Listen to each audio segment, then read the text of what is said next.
Habíamos señalado entonces este elemento que aparece y que ya hicimos el análisis en la cuestión de la relación con Kant. Y ahora presentaremos esa conexión entre la verdad y el poder, el ser saber y el poder que organiza el Banco Mundial en este informe de 2014, ¿no? Bien, entonces, en ese ejercicio de establecer una verdad, lo primero que hace ese discurso es dar cuenta de un contexto, ¿no? Ese discurso es muy grande, es bastante amplio, pueden verlo, pero lo primero que hace es ubicar un contexto. Dice, durante gran parte de la última década, los países de América Latina y el Caribe fueron protagonistas de un avance social sin precedentes. Casi 80 millones de personas salieron de la pobreza, más de 50 millones pasaron a formar parte de la clase media, la cobertura de la educación primaria se volvió prácticamente universal y la cantidad de años de escolarización promedio se ha acercado al valor de los países de la OCDE.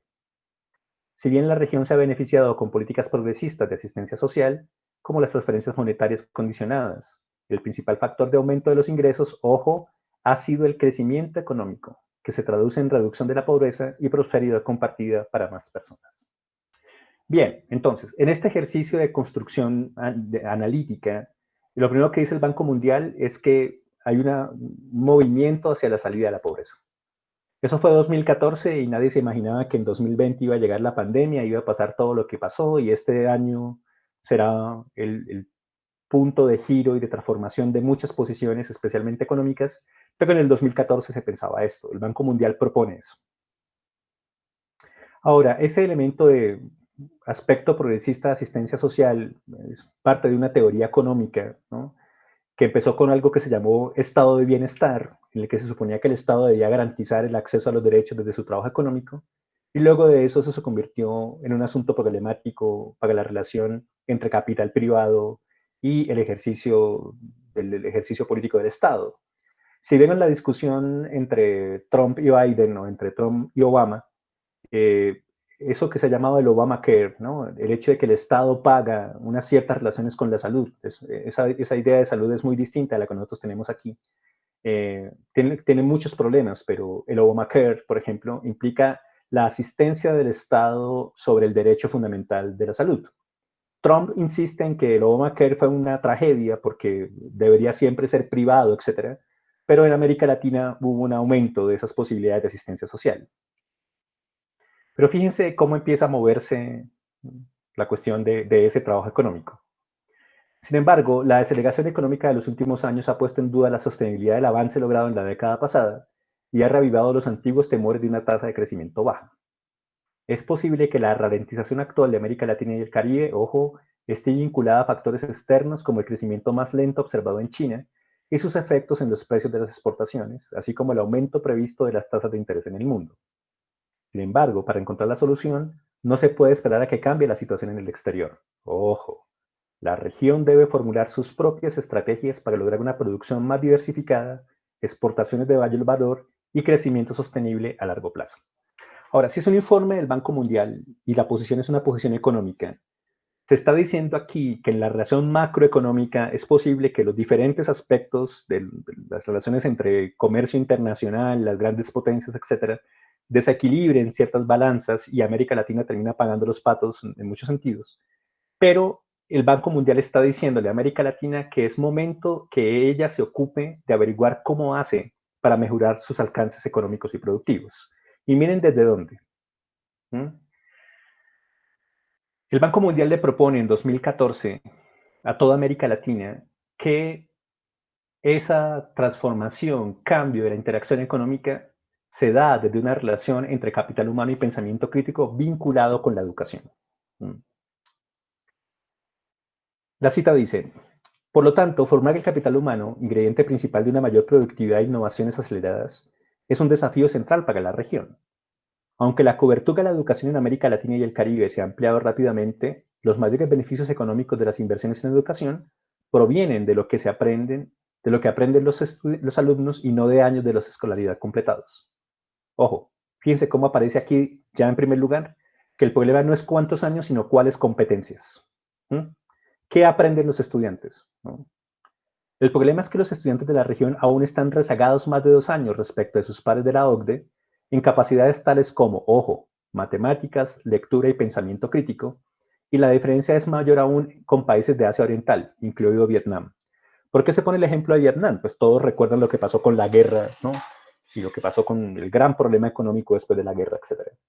Pero después de la guerra, Vietnam organizó unas posibilidades educativas que superan los niveles de comprensión lectora y matemática de América Latina.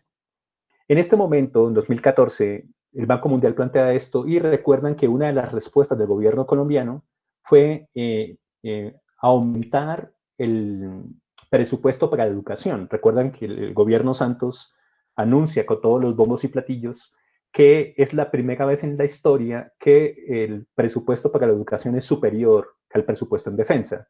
Y desde ese momento hasta hoy, el presupuesto en educación sigue siendo mayor que el presupuesto en defensa.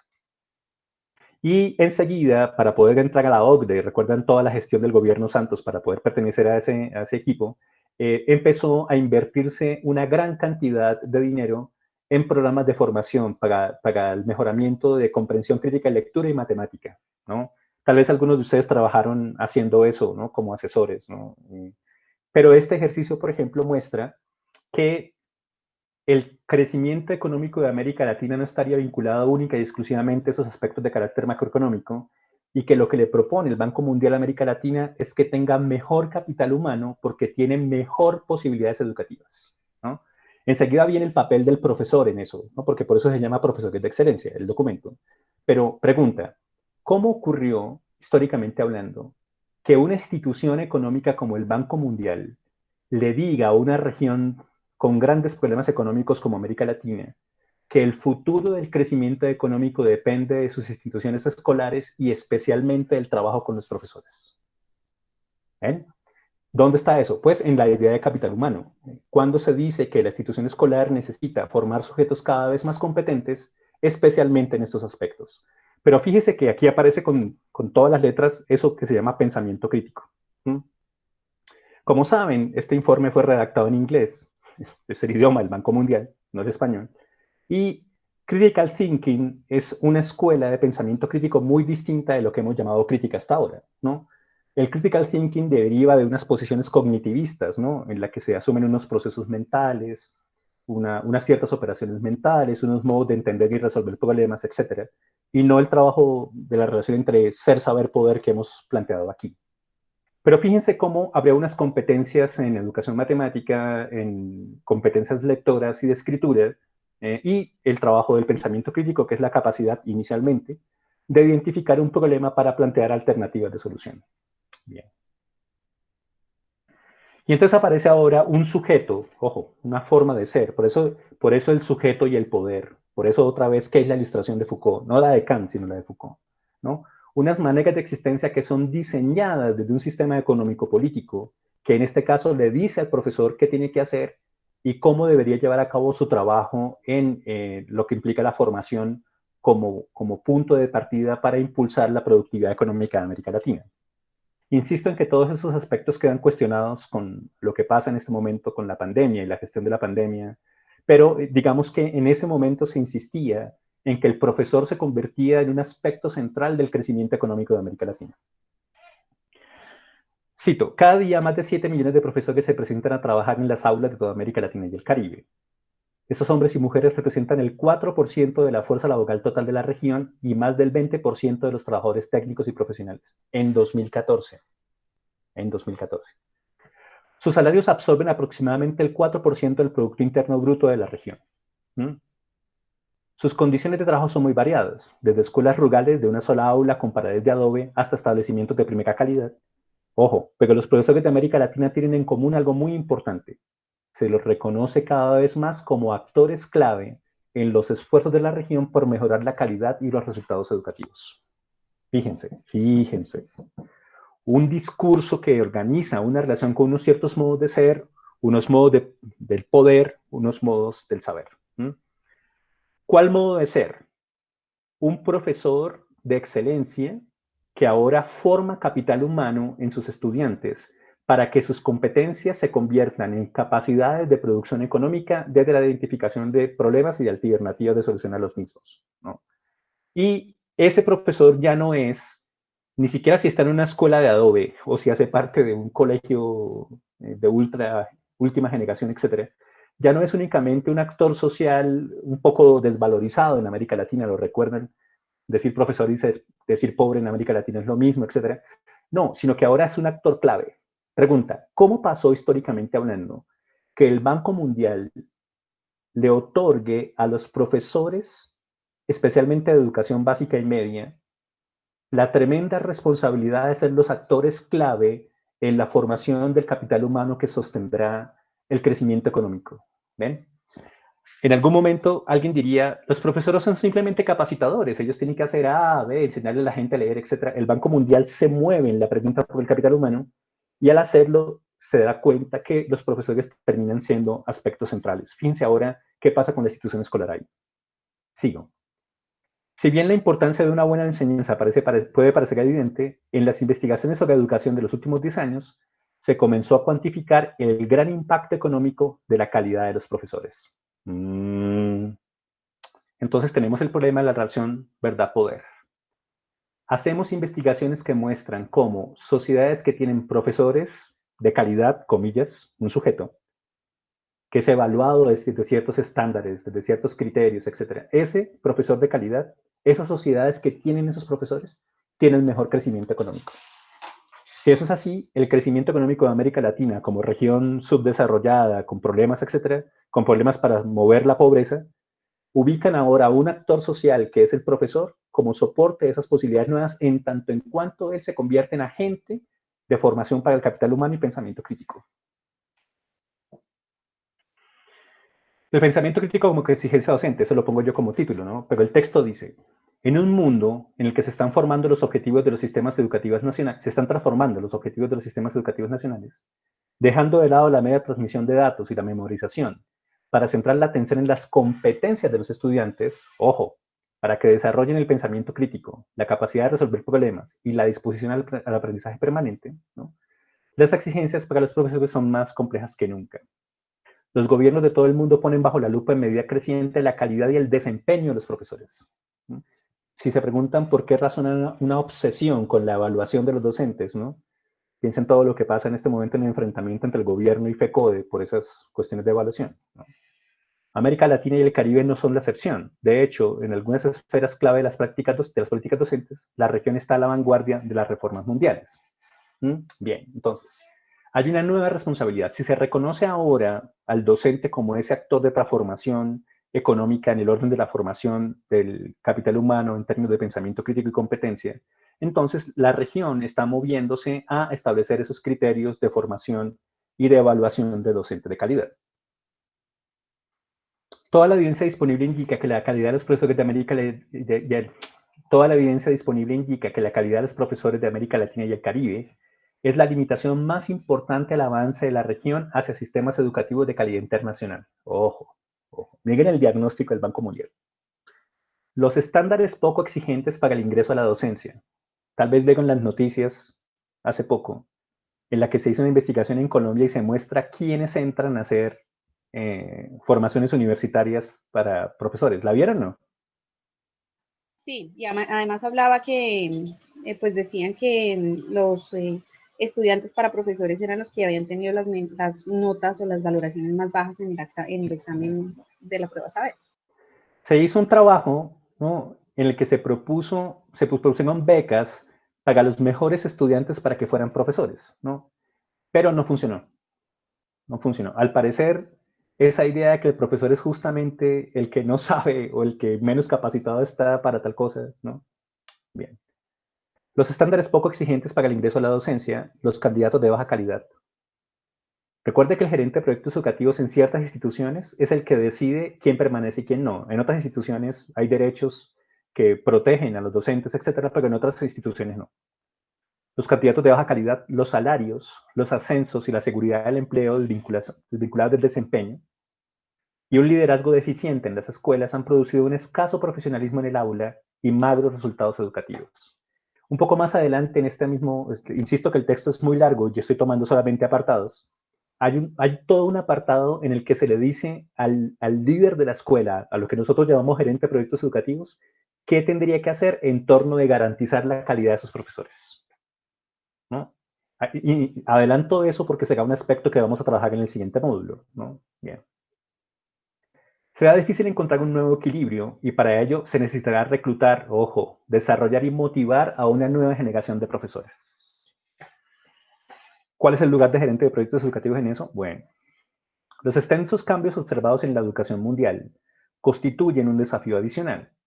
Los objetivos tradicionales de los sistemas nacionales de educación y el paradigma clásico de la interacción entre profesor y estudiante convirtieron a los profesores en el eje de la transmisión de conjuntos de conocimientos específicos a los estudiantes en el aula. Eso era antes, ¿no? En el nuevo paradigma, los profesores ya no son la única ni la principal fuente de información y conocimientos de las que disponen los estudiantes. Todos sabemos que antes el profesor era el que decía que hay que saber cómo y hasta dónde. Hoy el profesor debería ser aquel que dice cómo puede enfrentarse una cierta relación con el conocimiento, ¿no? No tanto cuál es el conocimiento, sino cómo deberíamos conocerlo, ¿no? Sigue el texto. Una función central de los profesores de hoy es dotar a los estudiantes de herramientas para buscar, analizar y usar adecuadamente vastas cantidades de información que está disponible por otros medios. Supongan que en su propuesta crítica alguien cuestiona lo que están haciendo, insisto, no tanto desde la opinión y la adopción política, sino desde el uso de la crítica.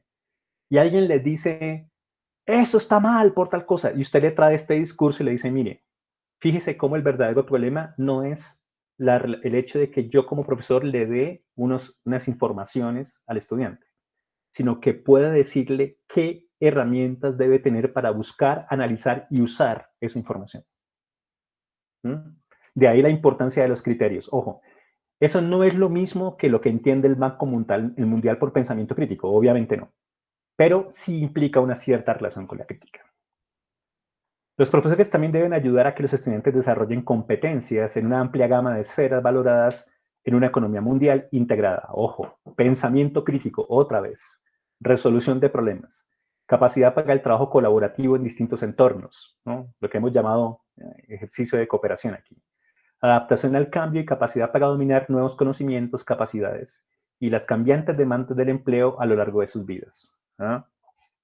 Entonces, claro, antes se dijo, no sé si fue Paola, creo, o Mónica, ¿cuál fue la pregunta? ¿Qué es eso que entiende por crítica la ley? ¿Qué es eso que entiende por crítica la propuesta que está ahí, etcétera? Fíjense cómo aquí se está organizando. Lo que se va a entender por la relación entre crítica, autonomía, etcétera, es esta conexión entre pensamiento crítico, identificación de problemas, capacidad de adaptación, formación constante para. Ahora, ¿cómo asume esto Colombia y sus propuestas de educación? Se sorprenderían de la manera como eso está determinando el sentido de la educación en Colombia. Ojo, ningún programa de preparación docente de América Latina y el Caribe, o de la mayoría de los países de la OCDE, está totalmente preparado para producir este perfil de profesor hoy, y menos los perfiles que se necesitarán en los próximos 10 años. Pero prácticamente todos los países de la OCDE están respondiendo a estos desafíos con un incremento de las expectativas y los estándares para los profesores. Una institución de carácter económico cuestiona la manera como se está generando producción económica en todo el planeta, especialmente en una región subdesarrollada como América Latina, trae ahora una teoría económica que es bastante conocida, la teoría del capital humano, y muestra cómo el crecimiento económico de América Latina y las posibilidades de salir de la pobreza de América Latina tendrían un actor principal y es un profesor de calidad. Fíjense que hay un sujeto, una manera de existir, ¿no? Un cierto modo de ser que dice necesitamos profesores de calidad. Y para saber si ese profesor es de calidad o no, necesitamos, uno, posibilidades de evaluación y de análisis, creación de estándares, creación de programas de formación de profesores excelentes, etc. Fíjense, un sujeto que se produce ahí, ¿no? Y se necesitan unos líderes, unos sujetos que gobiernen a esos profesores y que lo hagan también desde esos estándares de calidad, etc. ¿Para qué les traigo esto, no? Pues para que veamos cómo esa relación ser-saber-poder se da, ¿no? En el marco de una cierta idea de crítica que aparece en 1994 y que luego en 2014, o sea, 20 años después, termina modificándose, conectándose un poco con esto, y también vimos que esto se conectaba también con Kant y también con Marx, etc. Pero fíjense cómo hay una evolución de esa idea de crítica al punto de que hoy lo que les estoy diciendo sobre esa interacción entre ser, saber, poder en el orden de la crítica y del gerente como gobernante y como gobernante crítico, podría confundirse con esto. Es decir, alguien podría pensar que estamos siendo coherentes con lo que el Banco Mundial está proponiendo, porque hacer este ejercicio de insistir en la relación con la crítica es justamente impulsar profesores de calidad. Bien, al respecto de lo que el Banco Mundial está diciendo, la explicación, el discurso, las relaciones ser, saber, poder, etcétera, posiciones, comentarios. Profe, esa noción de crítica pues, que se expone en este informe del Banco Mundial, ¿no sería ambigua en términos de competencia? Porque, bueno, pues yo lo digo porque esta semana con mi compañera tuvimos una exposición sobre un texto, un ensayo pequeño que hace Santiago Castro Gómez, en el que expone desde Foucault pues las sociedades de control y la incidencia de estas sociedades de control en el capital humano. Y entonces pues ahí yo digo, en esas sociedades de control, pues, ¿cuál es esa crítica? ¿Cómo se entiende la crítica en la sociedad de control? ¿No sería ambiguo? Yo lo veo como una ambigüedad, no sé. ¿Cómo es su nombre? Qué pena, es que no la veo, solamente veo la diapositiva. Paola. Paola. Paola, bien. Hay una cuestión muy rara cuando hacemos la pregunta ¿por qué entendemos por? Porque a veces pasa que algunos conceptos parecen tener privilegios, ¿no? Voy a poner por caso. Decimos resistencia, ¿m? Y todo el mundo supone que todas las resistencias son comillas buenas. Foucault se ríe un poco de eso para decir que una resistencia es simplemente una relación de poder que se enfrenta a otra. Así que no hay ningún privilegio en la noción de resistencia, pero algunos le han puesto a esa noción de resistencia un privilegio.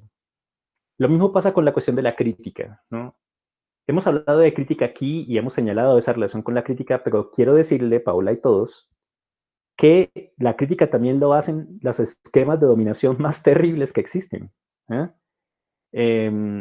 Hay neoliberales que tienen universidades completas dedicadas a pensar cómo hacemos para que la gente siga manteniendo esta relación con los marcos productivos del capitalismo, ¿no?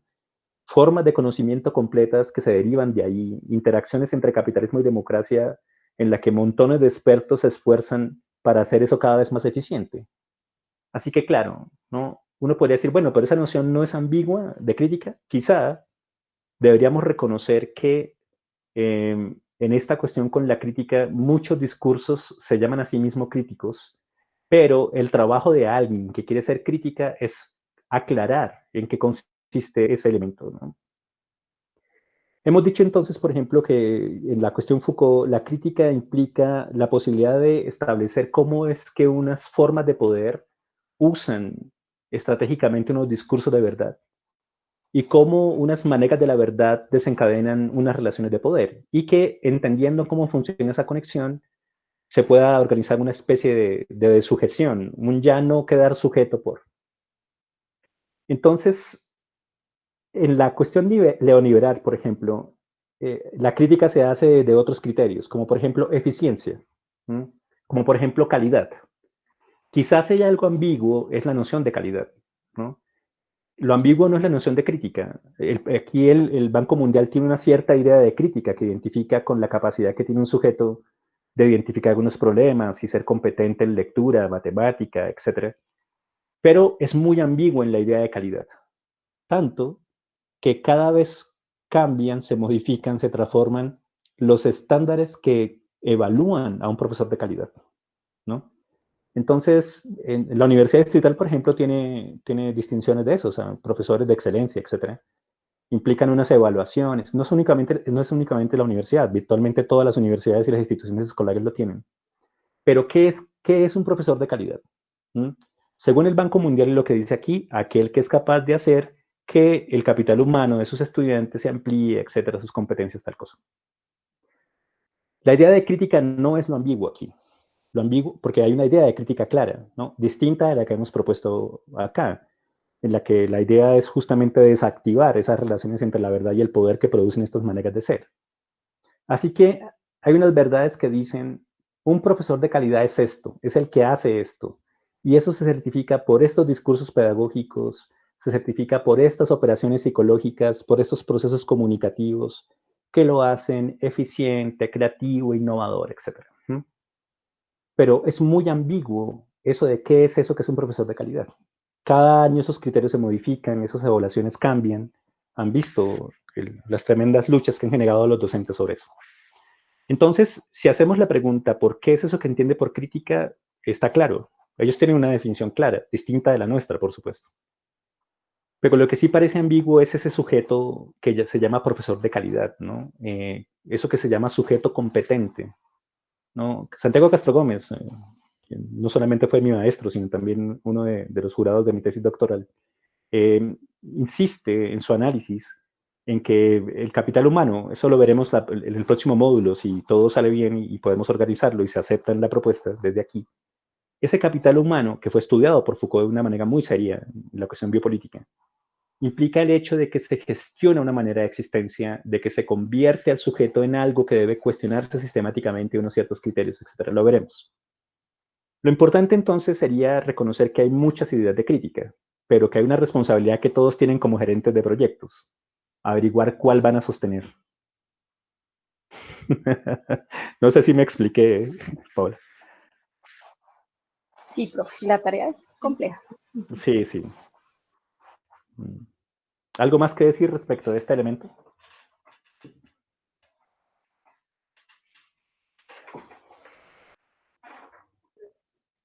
Bueno, yo creo que pues obviamente es una posición económica y política que busca eh, quizás que enfocar todo en el apoyo a un sistema neoliberal y un sistema en el cual el capitalismo está como eje central, y quizás desde ahí pues se plantean ellos su forma de ver la calidad, su forma de ver ese pensamiento crítico y también qué necesitan para seguir apoyando ese sistema. Entonces desde ahí creo que lanzan muchas críticas y afirmaciones que ellos ven más como la imposibilidad de contribuir con el sistema, pero no pensando como tal en la educación como proceso.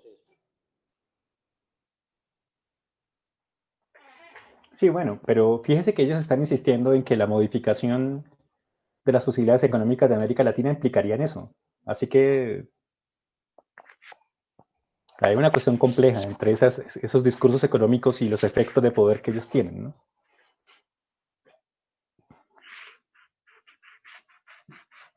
Otra mirada sería, ¿cuál es el concepto de crítica que tienen los colegios privados? ¿Y cuál es la concepción de crítica del colegio público? Uh-huh. ¿Cómo eso se mueve o en la misma dirección o van en direcciones opuestas frente a las políticas de Estado? Sí, habría que ver cómo funciona eso, ¿no? Cómo es que los gerentes tienen unos discursos acerca de eso, tanto en una posición como en otra, ¿no? Pero casi siempre es común, a pesar de que una cosa es lo privado y lo público, es común encontrar los mismos discursos. ¿No? A pesar de que hay otros que son mucho más elaborados, claro, ¿no? Eh, pero podríamos decirlo así, entre más claro tiene un proyecto educativo una comunidad, más clara tiene también sus alcances, sus posibilidades, sus búsquedas. Pero entre más difuso sea ese proyecto, más es simplemente la repetición de lo que la ley dice, sin elaboración y sin... Es el cumplimiento del requisito y ya. La idea sí sería que los gerentes puedan impulsar con la comunidad completa un análisis serio acerca de en qué consiste realmente el proyecto, ¿no? Tal vez aventurándonos un poco podríamos decir que se habla de crítica, pero ni siquiera se prehace la pregunta clara de qué es eso que es lo crítico. Estoy seguro, en muchos lugares habrá otros que sí lo tengan muy claro, como esta posición, pero estoy seguro que en muchos discursos de los proyectos educativos institucionales se dice lo mismo que dice la ley, pero a nadie le interesa profundizar en eso, ni en lo público ni en lo privado. Ahora, hay otros elementos, tanto públicos como privados, que sí tienen muy claro eso, pero solo en tanto en cuanto tienen claro el proyecto y el papel político del mismo. Y no importa si está en la posición A o en la posición B extrema entre lo público y lo privado, o entre el neoliberalismo o las formas de organización comunitaria, etcétera, entre más claro tienen el proyecto, más claramente pueden resolver la pregunta que es la crítica. Me parece a mí, no sé qué piensa usted. Sí, lo decía porque, bueno, como servidor público del distrito, pues uno ve que cuando uno accede a los espacios, por ejemplo, del consejo académico, encuentra que es la ley la que prevalece en ese PEI y que no, y se procura no moverse de ahí, no hacerse preguntas, simplemente hacerse pequeñas decoraciones o medio ajustes en lugares que no tienen que ser para mantener una comodidad. Entonces también un poco era, pues sé que hay compañeros que están en el espacio privado, también cómo ven ellos allá en ese espacio donde viven y funcionan ese concepto también, cómo funciona, si es igual o si se mueve hacia otros lugares. ¿Qué pensarían las personas que están en esa ubicación?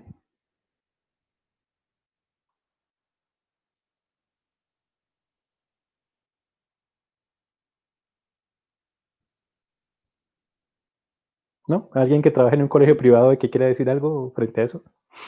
O que tenga experiencia en el ámbito privado. Bueno, en mi caso, pues uno se da cuenta que pues si todo gira en torno a la ley, pero también existe la posibilidad de generar construcciones positivas y adicionalmente el docente hace parte de esa transformación, entonces se empieza a dar un papel importante a cada uno y un valor a las opiniones en la construcción precisamente del PEI y adicionalmente, pues en mi caso específico también se le da un valor muy importante a lo que son padres de familia y estudiantes. Entonces, creo que son construcciones que se dan por el contexto, pero también porque existe una presión de parte de los padres, también por el tema económico. Entonces creo que eso termina modificando un poco el simplemente apegarse a la ley y empieza a generar procesos de presión externa que permiten generar pues cambios, aunque en ocasiones también depende mucho de quien esté a la cabeza y qué permita hacer. Por ejemplo, algo que me ha pasado particularmente es que he reconocido que la persona que lidera el proyecto ahorita, una persona que aplica muchas cosas que me he dado cuenta, trabajamos aquí y que uno no logra evidenciar si o no lo reconoce y eso permite que fluyan todos esos procesos, pero hay otros lugares donde definitivamente no sucede de esa manera y lo que se hacen es coartar las ideas de todo el mundo, pensar que solo una persona tiene la razón y eso impide cualquier avance y cualquier construcción de proyecto. Ok. O sea que sí, en la medida en que una comunidad tenga cada vez más claro su propio proyecto, resuelve de manera más precisa qué es eso que entiende por crítica. Pero en la medida en que no genera unas repeticiones acerca sobre la ley y termina haciendo eso que Julio señala tanto acerca de la inercia y de la incapacidad creativa, ¿no? ¿Y por qué hay una falta de creatividad? Porque pues, no hay una propuesta clara acerca de qué es eso que es lo crítico y mucho menos acerca de cómo debería ese ejercicio crítico impulsar una posibilidad de creación. Mientras que otros proyectos, en un extremo o en el otro, en una ubicación o en otra, teniendo muy claro en qué consiste su trabajo crítico, también impulsan posibilidades creativas de muchos órdenes, ¿no? Muy bien, ¿algo más que decir? Pues yo considero que, bueno, yo he tenido experiencia tanto en instituciones de carácter privado como de carácter público, desde la provisionalidad y pues ahora en propiedad. Ujú. Y eso pues me ha permitido ver un poco más todas esas diferencias que hay en términos pues de lo que decía ahorita Julio. Creo que eso está también muy relacionado con ese proyecto institucional que tiene el colegio en el que, pues, en el que uno labora, del que uno hace parte. En ese sentido, pues sí se puede observar que atiende a, tanto como dice Julio, a la ley, pero pues también atiende a unas finalidades y a unos intereses particulares. Por ejemplo, ahora en muchos colegios, creo que no solo de Bogotá, pero pues conozco los casos más cercanos de Bogotá, donde se supone estarían los mejores colegios de la ciudad. Ahora prima el bilingüismo, por ejemplo, que el estudiante sepa hablar muy bien inglés y dejan de lado factores fundamentales en relación a lo pedagógico, a lo comunitario. Entonces se prima y la contratación, digamos, de docentes gira en torno a personas que sean nativas o a personas que hablen muy bien el inglés, pero pueden ser, no sé, antropólogos y van a dictar una asignatura X. Pues que también eso entraría en una discusión de orden pedagógico, ¿no? Pero pues también esa crítica se va convirtiendo o va siendo parte de ese proyecto institucional, que debería estar encaminado, que debería estar centrado en toda la comunidad académica, pero que lo que yo he evidenciado es que la mayoría de las veces se queda solo en los directivos y son ellos quienes terminan tomando las decisiones de acuerdo pues a sus intereses particulares. Sí, porque quizá pasa que cuando hablamos de sujeto, ¿no? Y del papel del sujeto en la crítica, etcétera, se nos olvida que la comunidad también es un sujeto, ¿no? Ahora, si la comunidad es un sujeto porque es sujetada por, esa misma comunidad también podría crear elementos de crítica para buscar cómo desujetarse de, ¿no? Al menos en lo que Foucault está proponiendo como crítica. Pero digamos que es muy común en instituciones escolares que se entienda por comunidad educativa o bien a un conjunto de clientes que presionan a esa institución para que haga X cosa respecto de un proyecto, o bien una cierta masa, como dijo Julio varias veces, inerte, que ahora lo único que quiere hacer es estar lo más cómoda posible y salir lo más rápido posible de esas exigencias tan aburridoras que implican el trabajo escolar, ¿no? La fiesta que se hace cuando no hay clase, el hecho de que sea tan importante que ese sistema de opresión ya no esté, etcétera, versus la institución escolar como el espacio donde se desarrollan competencias, habilidades e incluso proyectos para ser feliz, ¿no? Proyectos para alcanzar el bienestar y la completud de la existencia, etcétera. Pero sí, eso es para señalar que el gerente de proyectos es un sujeto, está sujetado por unas ciertas reglas y unas ciertas leyes, pero también podría hacer un ejercicio de desujeción en lo que Foucault ha llamado que es la crítica. También lo es el profesor, también lo es el estudiante, pero también lo es la comunidad educativa. ¿Mm? Y en ocasiones, o la comunidad se concibe únicamente como cliente exigente en términos de calidad, de servicio al cliente, o se concibe únicamente como masa inerte que lo único que quieren es que la dejen en paz. ¿Qué habría que hacer? Evitar las dos posiciones preguntándose cómo ese ejercicio de crítica produce un actor político, ¿no? La comunidad también es un actor político, distinto del gerente, pero debería serlo, ¿no? O al menos en nuestra idea de crítica.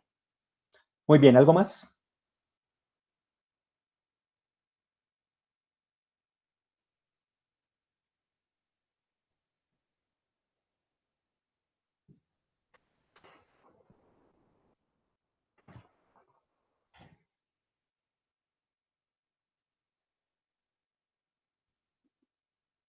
¿Algo más que decir? No.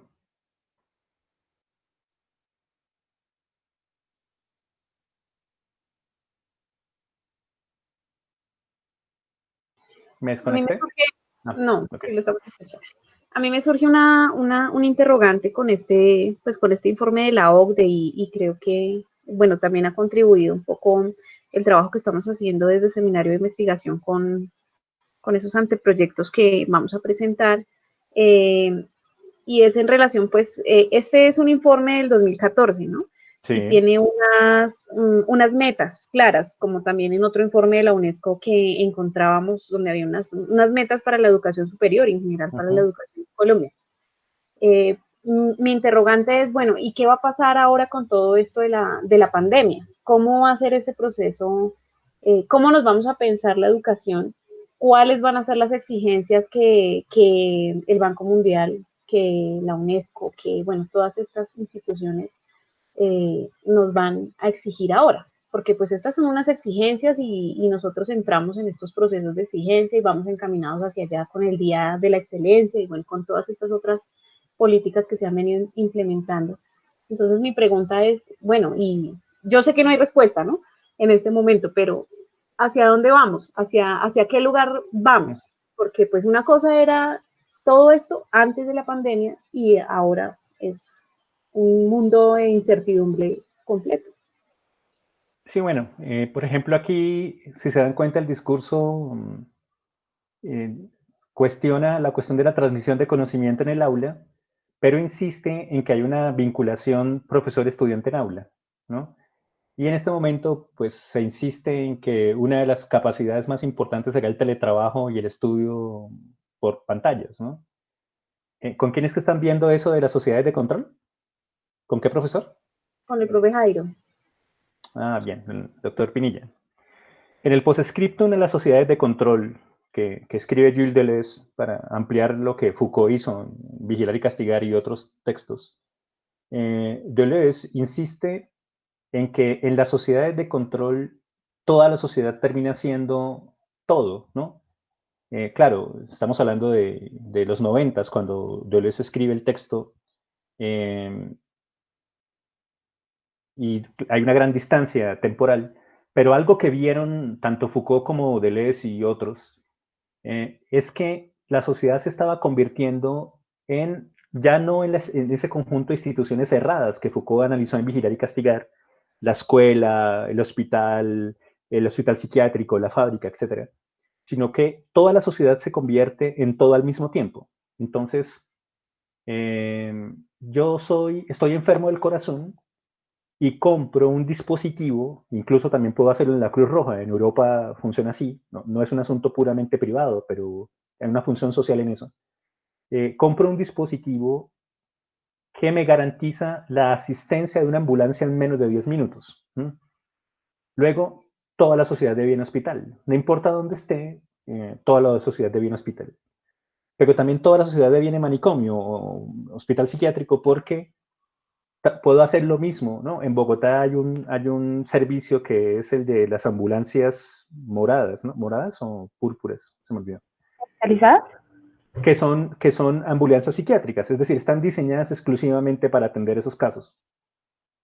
Y entonces, claro, yo estoy medicado, tengo ciertos problemas de enfermedad mental, tal cosa, tengo ciertas medicaciones, recuerdan las enfermedades mentales que más se han multiplicado en el presente, ansiedad, esquizofrenia, bipolar, depresión, y eso se trata con medicamentos, yo salgo a la vida productiva de nuevo y tengo conexiones de gestión con el hospital, etcétera, ¿no?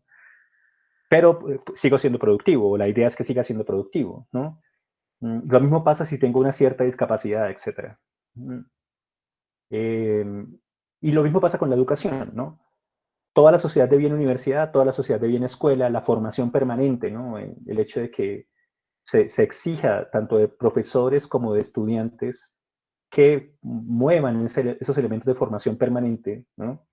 En los cursos, etcétera. La universidad cambió, ya han visto las ofertas de universidades en línea que ofrecen microcursos y capacitaciones efectivas y rápidas que hacen competentes a los sujetos en lugar de pasar 4 o 5 años en una universidad, etc. Entonces, digamos que en el postscriptum de la sociedad de control ya ellos habían visto eso, ¿no? En el año 2000, Antonio Negri publica un libro muy famoso, muy importante en la cuestión biopolítica que se llama Imperio. En Imperio, Negri y otros biopolíticos italianos ya habían señalado cómo esta sociedad virtual está configurando de esta manera, etcétera. Y en este momento en el que estamos enfrentados a esta relación entre la vida y el poder, que es lo que Foucault llama biopolítica, tan compleja, aparecen unos elementos de virtualización total, ¿no? Como protección y elemento de evitar el contagio, etcétera. Claro, ya hay unos elementos que tenemos relativamente claros y otros que se modificarán, pero es una pregunta muy interesante porque en este momento la noción de profesor de calidad implica un profesor que sabe utilizar herramientas tecnológicas para la formación a distancia. Eso es algo inevitable. Uno de los problemas pedagógicos más fuertes del movimiento de la gestión de la pandemia tuvo que ver con el hecho de que no todos los profesores, al menos en lo que pasó en la Universidad Distrital y en otras universidades, no todos los profesores sabían cómo hacer eso, no únicamente en el sentido de manejar los sistemas, etcétera, sino en el adecuar aspectos pedagógicos para trabajos como este, ¿no?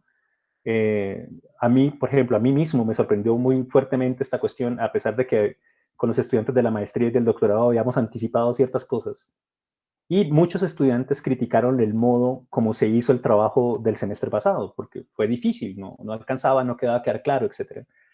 Estábamos demasiado acostumbrados a la interacción en el aula, en el trabajo en el aula, etc. Y la mediación por pantallas y la mediación por redes virtuales es distinta.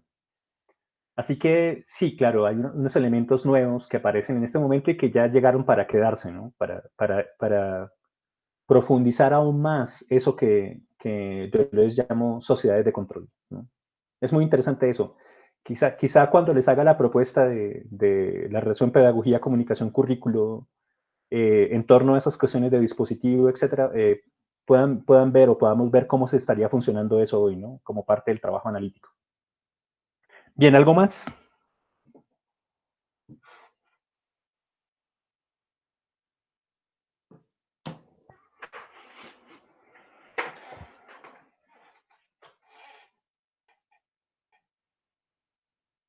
Bien, entonces empecemos con las preguntas para terminar el trabajo del día de hoy, porque pues a raíz de lo que pasó debemos modificar la manera de plantearlo, pero bueno. Entonces, primero, ¿podrían indicar algunas diferencias entre la idea de crítica que está planteada aquí y la idea de crítica que hemos planteado como soporte de la relación entre crítica y gobierno en la hipótesis? ¿Podrían señalar algunas diferencias?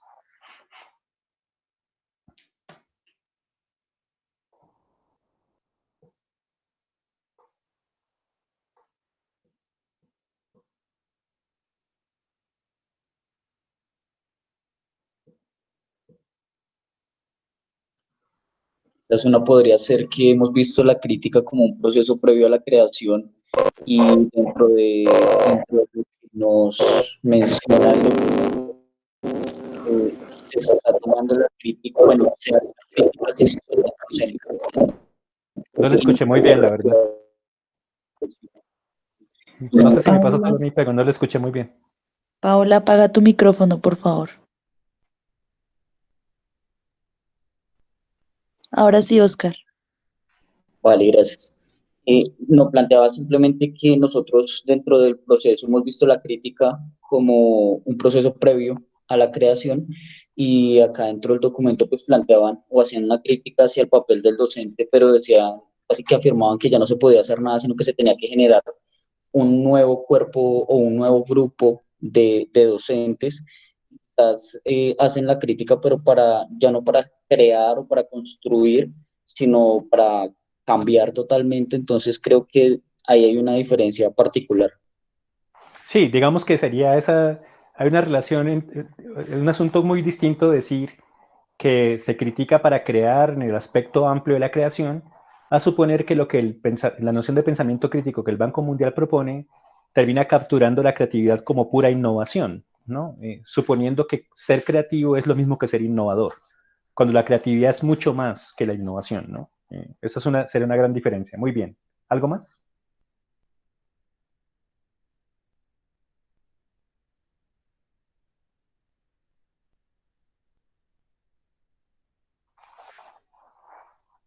Es, eh, estaba mirando la posibilidad de encontrar, o sea, encuentro en la propuesta como la creación de un docente que sea mucho más, o sea, formado, preparado, pero no para hacer resistencia, esa resistencia que dice Foucault, esa resistencia creativa, sino para entender mucho mejor el sistema que proponen y que juegue el juego que ellos quieren, que es lograr un producto que atienda al mercado internacional. Yo comparto la apreciación del compañero Julio. Me parece que esta crítica como de competencia es una instrumentalización del docente para los fines que tienen organizaciones neoliberales como la OCDE, ¿sí? Que recordemos que básicamente lo que hace esta organización de países ricos, ¿no? Que se reconoce por esto, es generar como unas recomendaciones de índole de políticas públicas y económicas a los países que la integran para aparentemente generar progreso. Sin embargo, pues digamos que revisando un poco el aporte que ha hecho la OCDE en América Latina, países como México y Chile fueron los dos primeros en integrar su lista en América Latina, y después ingresó Colombia en el gobierno de Juan Manuel Santos al finalizar el gobierno. Resulta que en algún momento la OCDE decía a Chile que no era bueno que Chile promoviera dentro de sus políticas educativas una ampliación de la matrícula gratuita en cuanto a la educación. Y algunos de los economistas de ese país y algunos de los profesores de universidades, pues planteaban que esto era como un sesgo ideológico que planteaba la OCDE, porque si se hacía un análisis, una estadística, pues la mayoría de los países de la OCDE tenían un 80% de matrícula pública, ¿sí? En educación, mientras que para ese momento Chile lo tenía en 39%, estoy hablando de hace 2 años, de al finalizar el gobierno de Juan Manuel Santos. Entonces también, por ejemplo, organizaciones como el Banco Mundial, el Fondo Monetario Internacional, inclusive la Organización de las Naciones Unidas, yo creo, desde mi perspectiva, que este tipo de organizaciones funcionan con intereses particulares, como lo planteaba el profe Julio. ¿Cuáles son esos intereses particulares? Pues los países que dominan este tipo de organizaciones, que son China, Estados Unidos y las grandes potencias.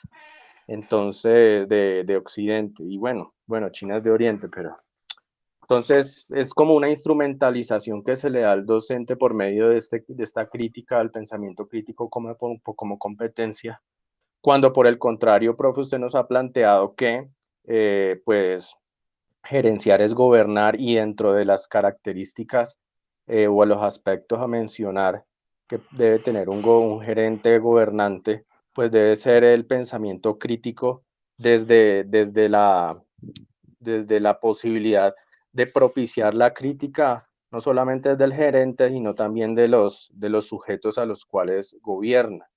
Y me parece a mí que esta instrumentalización del docente para los proyectos neoliberales, porque pues esas competencias que se describen aquí en la diapositiva que usted nos plantea, pues nos habla que sujetos cambiantes con conocimientos a las demandas del empleo y las demandas laborales. Digamos que pues sonaría bien, ¿cierto? Que un sujeto fuese capaz de tener este tipo de capacidades y adaptabilidad para dominar nuevos conocimientos, pero al fin y al cabo está siendo instrumentalizado por el mercado y por esa globalización que desde el año 2000 aproximadamente nos está comprendiendo. Y todo esto del Tratado de Libre Comercio, los tratados de libre comercio, que al fin y al cabo, si generan más conexiones entre los países que integran estos tratados, pues se desconocen muchas veces, como hemos visto, por ejemplo, en el caso de nuestro país, el trabajo o la agricultura de nuestros campesinos, y pues que se han visto obviamente muy, muy mal afectados. Recordemos toda esa leche que en algún momento se vio en los noticieros que se botaba, etcétera, etcétera. Y pues yo pienso que es una instrumentalización sobre todo esto de las competencias, me parece a mí.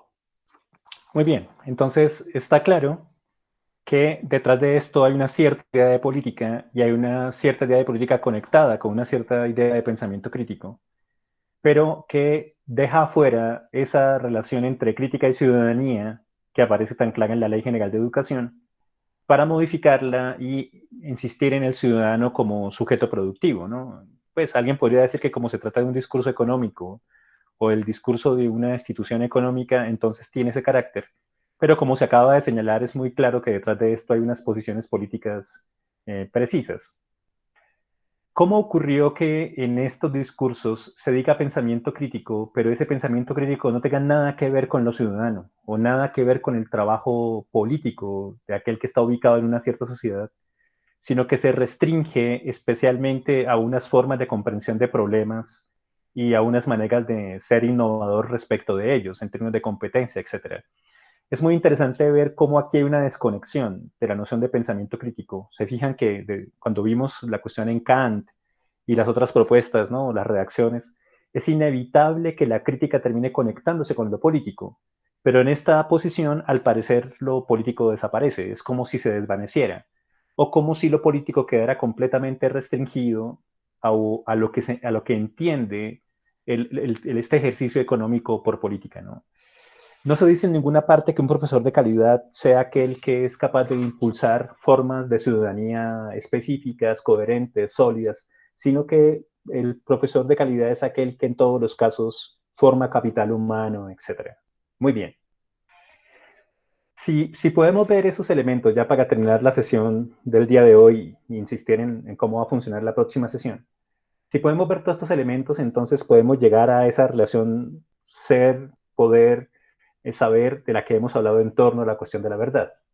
Como se fijan, esta institución produce una verdad, lo hace a través de este informe, esas investigaciones, esos análisis, y esta verdad, sin importar si es verdadera o no, en el sentido de verdadera absoluta o no, ese no es el problema. Esta verdad tiene unos efectos, y tiene unos efectos en los modos como el gobierno colombiano y otros gobiernos de América Latina entienden la educación, plantean estándares para la evaluación de docentes, y esos efectos son efectos de poder.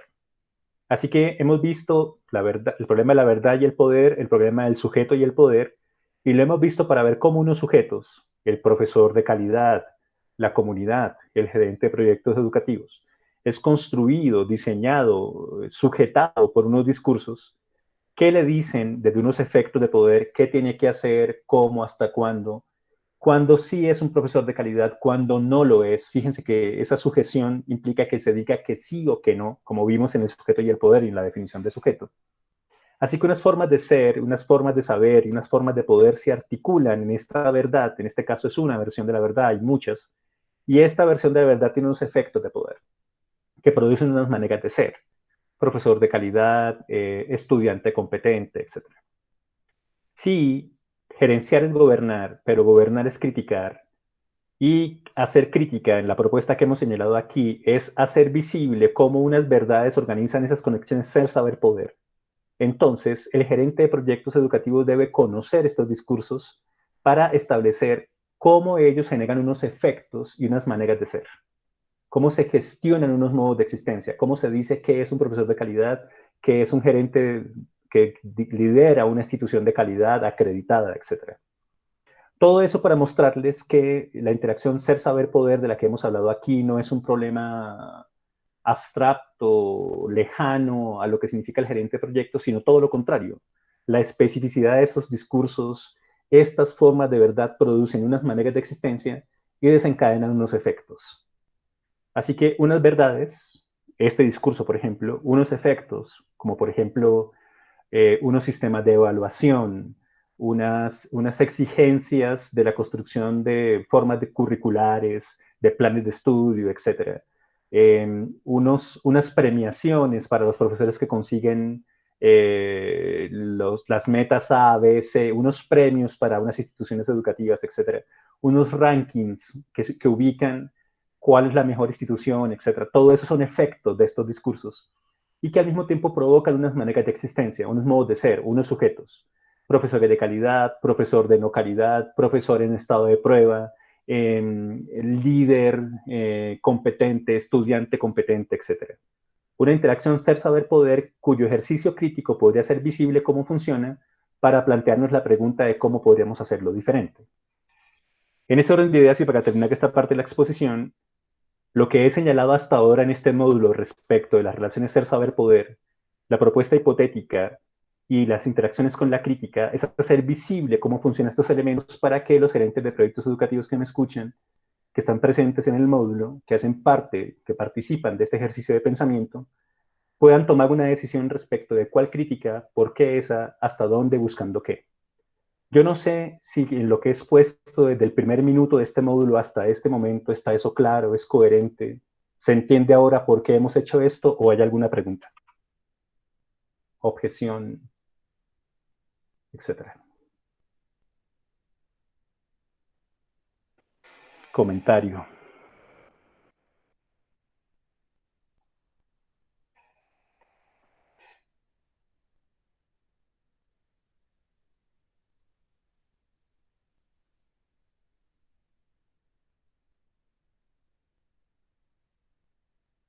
¿Me desconecté otra vez o...?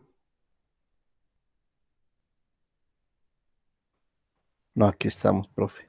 Bien, entonces, ¿qué piensan? O sea, desde el primer minuto de este módulo hasta ahora, ¿termina siendo claro por qué es alternativa, por qué esa propuesta? ¿O termina siendo difusa o no queda clara? Pues Entonces, para mí es sí, clara, porque pues en la medida en que nosotros tengamos, bueno, sí, nosotros tengamos como futuros gerentes una posición, unos criterios, eh, podemos realmente contribuir pues a que esta realidad en la que vivimos y en la que estamos inmersos tenga otras posibilidades. ¿Cuáles? Pues no sé, cada uno en el entorno en que estamos, miramos las posibilidades y las dificultades que hay. Si, y si asumimos esa responsabilidad, pues tenemos que asumirla, creo yo, pues desde una ética, ¿cierto? Y desde realmente escoger qué crítica vamos a hacer para poder plantear un proyecto educativo. muy bien. Así que en este momento pueden distinguir unos efectos de esos discursos de verdad. ¿Pueden verlos y entienden por qué?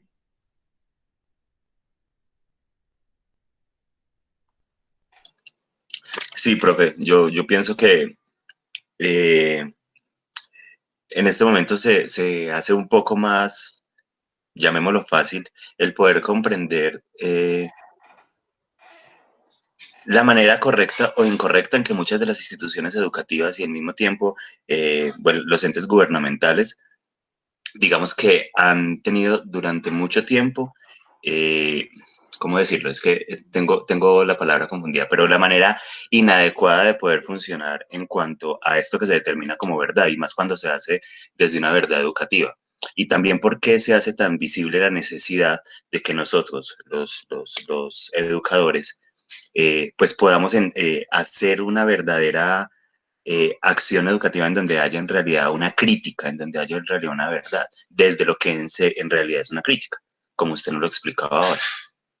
Okay. Jonathan, eso significa que usted comprende que hay unas verdades que tienen unos efectos de poder y que usted ahora como gerente tiene que también ser capaz de criticar esas verdades, pero también capaz de proponer algunas. ¿Está eso claro, cierto? Claro que sí, claro que sí. Adicional que esa propuesta que sale de las verdades que necesitamos implantar, eh, pues tiene que tener una concepción completamente diferente a la que ha venido teniendo durante todo este tiempo, porque viene a lo mismo, tiene que haber una crítica constructiva y una crítica educativa también, pues que permita transformar en realidad. Bueno, Como lo único tan, complicado de lo que usted acaba de decir es el verbo implantar, ¿no? Pero por lo demás tiene toda la razón. O sea, pero implantar es un verbo complicado ahí. Sí, sí. Muy bien, muy bien. ¿No? Y Es muy interesante que lleguemos a eso. no, lo otro es también, con todo este material y con todo este ejercicio reflexivo, pues también creo que tenemos que preguntarnos si estamos dispuestos a asumir ese ejercicio, ¿no? Porque puede ser que no. Sí, Puede ser que, pues cuando se hace crítica, se tiene que arriesgar cosas. sí. Se Muy puede bien. arriesgar el puesto, el salario y la estabilidad, y puede ser que esto quede solamente pues como un conocimiento más eh, que me puede ayudar a nivel personal, pero pues de ahí nada más. Entonces creo que todo este ejercicio sí nos plantea personalmente cosas muy fuertes. ¿Hasta dónde voy a ir yo con todo esto?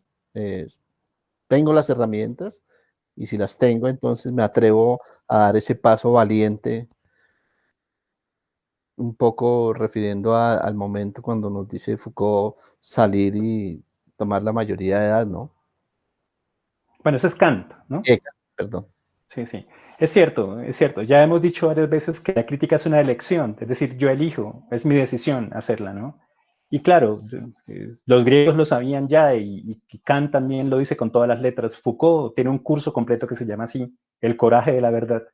Hacer crítica implica tomar una decisión y tener un cierto coraje.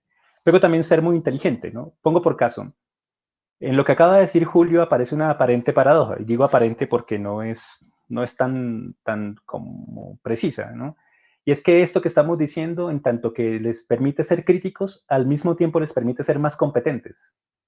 Alguien diría, bueno, pero Perea, eso es paradójico. ¿Cómo así que estamos cuestionando la noción de competencia del Banco Mundial y este trabajo nos hace cada vez más competentes? Pues vea usted, vea usted, el ejercicio de la crítica es susceptible de hacer personas competentes, pero también les hace pensar en ser mucho más que competentes, ¿no? Ser capaces de creatividad, etcétera. Pero es muy común que personas que se toman en serio este ejercicio de leer mejor, de comprender mejor, de tener criterios, sean precisamente los profesores que impulsan a estudiantes mucho más competentes en sus aulas. Así que de manera paradójica, este trabajo que cuestiona esa verdad y esos efectos y esos sujetos también hace que eso pase. Así que yo no tengo ningún problema porque lo tengo claro desde hace mucho rato.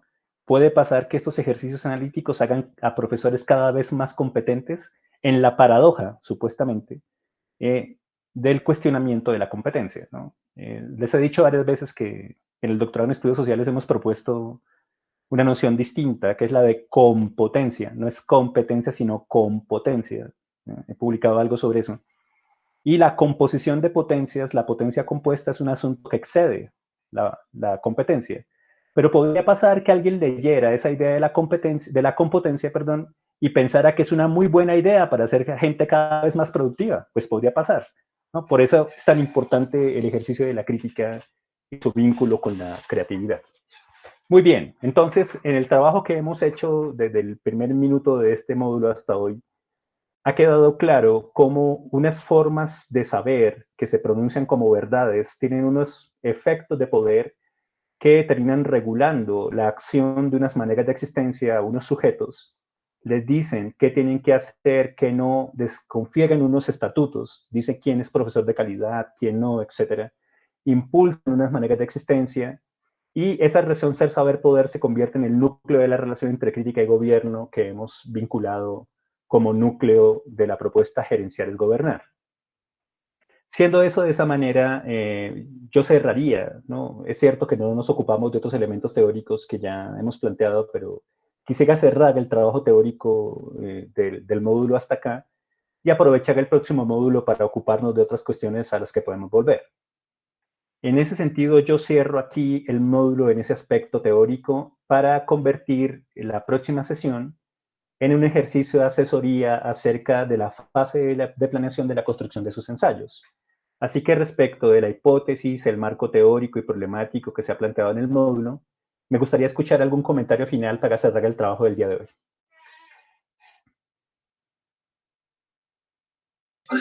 Bueno, profe, en realidad todo este módulo ha sido bastante problemático. Y no problemático no en el mal sentido, sino en el buen sentido, en que uno como en su posición como docente, ya sea si ejerce o no ejerce, yo soy partidaria y siempre he pensado que uno desde que toma la decisión de enseñar, así no lo haga formalmente, siempre va a tener como la inclinación y pues más si estudió para eso, pues bueno.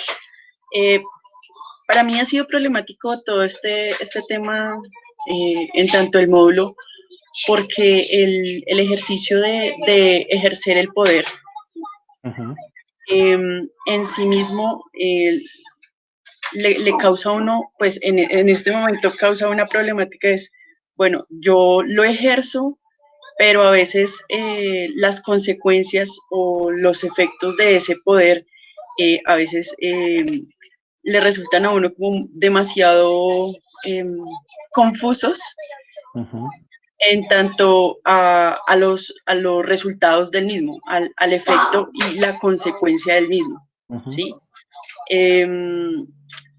Yo quisiera, pues, dar mi apreciación sobre, pues, quedo con muchas preguntas en la cabeza, demasiadas, y cada vez que intento resolverlas me sale una más, y este ejercicio de hacer preguntas creo que es el mayor aprendizaje que me llevo de este módulo. Pues me alegra mucho, Brigitte, que eso sea así, me parece fabuloso, lo que prueba que las preguntas sí son contagiosas y que el pensamiento crítico sí es contagioso. Me parece muy interesante que eso provoque esa posibilidad en usted y en las personas que nos escuchan. Sí, se trata de ahora organizar criterios más precisos, ¿no? Un poco más ordenados respecto de cómo llevar eso, etcétera, ¿no? Siempre que trabajemos de manera más compleja sobre estas cuestiones, entendemos que en ocasiones ciertas relaciones de poder deben tener ciertos límites y por eso en la hipótesis hemos planteado esas precauciones, esas estrategias, ¿no? Tal como se ha señalado en la segunda parte de la hipótesis. Bien, alguien que no ejerza la docencia, pero que esté en este módulo, podría plantear su posición. Mire, yo no soy docente, pero luego de escuchar este elemento, pienso esto, siento esto.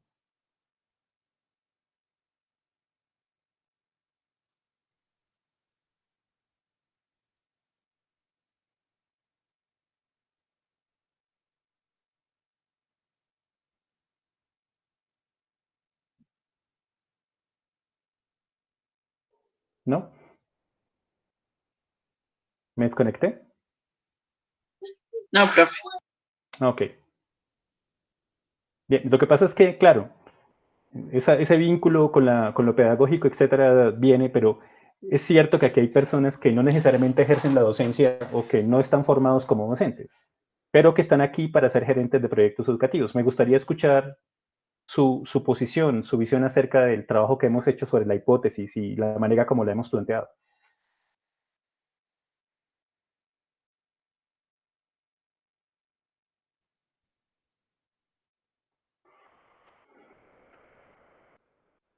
O si no quedó claro, pues que se diga, no, es que no quedó claro todavía, etcétera, ¿no?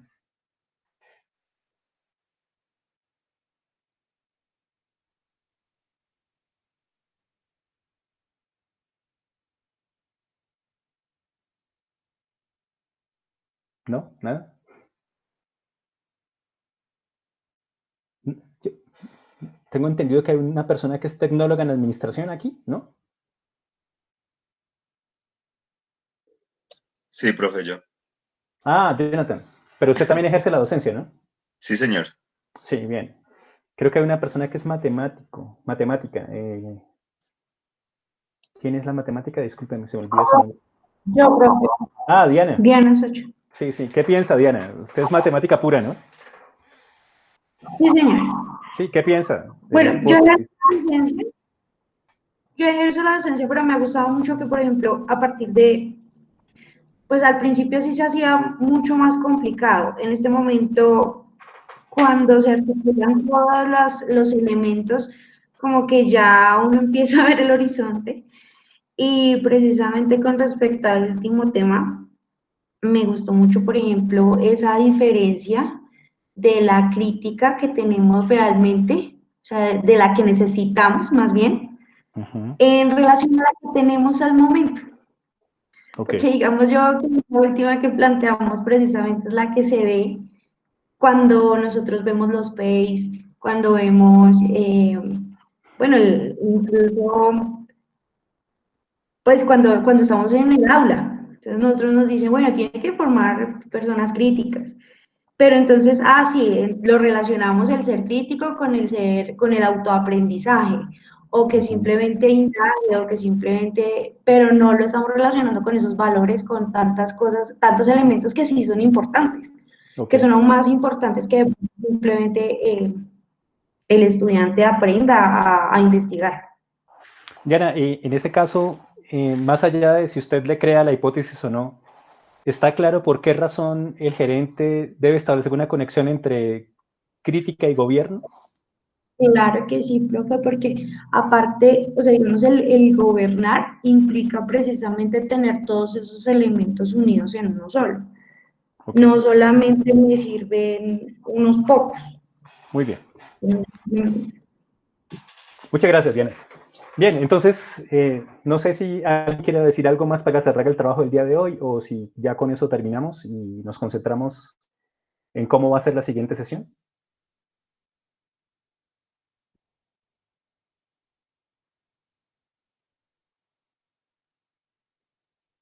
¿Algo más que decir o definitivamente no?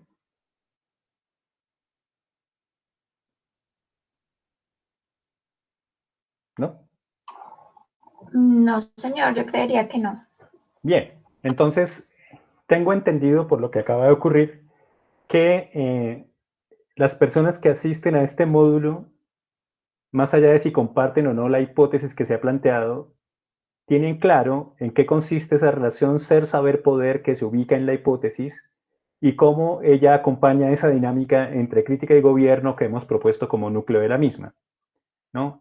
Eso va a ser muy importante, no tanto porque la hipótesis sea verdadera o no, sino porque sirve como elemento para poder cuestionar unas ciertas relaciones entre el ejercicio de la gerencia, su papel, sus finalidades, sus posibilidades, etc. Yo les agradezco entonces mucho haber soportado el peso de estas preguntas, de estos elementos que no siempre son sencillos, que en ocasiones generan incomodidad, que no siempre se comprenden bien de entrada, etcétera, la paciencia que tuvieron con eso, la perseverancia que tuvieron. Y ahora los invito y las invito a todos a que nos movamos a la siguiente parte, que es la posibilidad de concretar algo de su perspectiva crítica en su ejercicio de ensayo, ¿cierto? Entonces, se trata de la elaboración de una posición propia que tiene esos aspectos básicos, ¿no? Los 5 elementos que ya señalé. La pregunta problema, que pueden organizar bien sea asumiendo la que les planteo o modificándola. Una tesis precisa, una respuesta precisa a esa pregunta, unos argumentos que sostienen esa tesis, unas conclusiones que cierran el trabajo argumentativo y una nueva pregunta que emerge justamente del análisis que se hace en ese ensayo. La próxima sesión, entonces, nos encontraremos con su fase de planeación de escritura. Cada uno de ustedes planteará ese ejercicio, conversaremos todo sobre eso y cerraremos el módulo con ese trabajo, ¿no? Eso es todo lo que tendríamos que haber hecho hoy. Lamento mucho que hayamos tenido que condensar tantas cosas en esta sesión, que fue intensa y muy interesante. Les agradezco mucho su compromiso y su esfuerzo. Que pasen muy buena noche. Muchas gracias. Muchas gracias, Gracias, profe. profe. Buenas noches para ustedes. Gracias, profe. Gracias, profe. Buenas Buenas noches noches, para compañeros. todos. Buenas Hasta luego. noches. Muchas gracias.